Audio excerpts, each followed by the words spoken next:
అభి అయితే బాబీ కోసం ఫామ్ హౌస్లో అక్కడ తోటలో వెతుకుతూ ఉంటాడు. అలా అభి టెన్షన్ పడుతూ వెతుకుతూ ఉండడం చూసి ఝాన్సీ వచ్చి, ఏంటి అభి ఇది, నీకు చెప్పేనా, నువ్వు ఎందుకు బాబీ కోసం అంతలా టెన్షన్ పెట్టుకుంటున్నావు, బాబీకి ఏం కాదు, బాబీ ఏం చిన్నపిల్లవాడు కాదు, బాబీ కొంచెం నాలెడ్జ్ ఉంది, బాబీకి ఏం కాదు, నువ్వెందుకు బాబీ కోసం అంతలా ఆలోచిస్తున్నావు, తనని కొంచెం ఫ్రీగా ఉండనివ్వు అని చెప్పి ఝాన్సీ అభితో అంటుంది. అది వినగానే అక్కడ ఉన్న అభి మౌనంగా ఉంటాడు.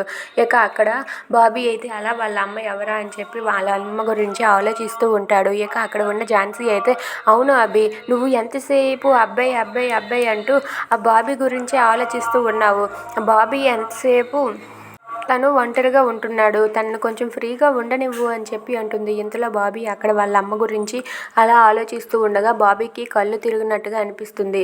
అలా కళ్ళు తిరిగినట్టుగా అనిపించి బాబీ అయితే అక్కడే అలా స్పృహ కోల్పోయి పడిపోతాడు. దాంతో అక్కడ అయితే బాబీ పడిపోవడంతో అలా మౌనంగా ఉండిపోతాడు. ఇంతలో అభి అయితే బాబీ ఎక్కడ ఉన్నాడని వెతకడానికి వెళ్తూ ఉంటాడు. వెళ్తూ ఉండగా అక్కడ బాబీ పడిపోవడం చూసి అభి అయితే ఒక్కసారిగా షాక్ అయిపోతాడు.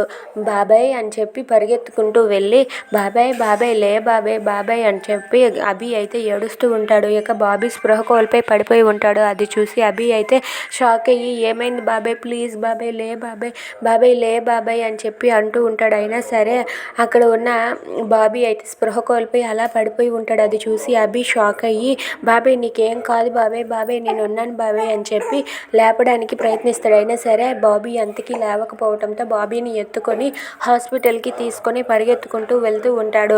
అలా అభి అయితే బాబీ కోసం కంగారు పడుతూ పరిగెత్తుకుంటూ బాబీని అభి హాస్పిటల్కి తీసుకొని వెళ్తాడు. If you like this video please like, share and subscribe. Thanks for watching.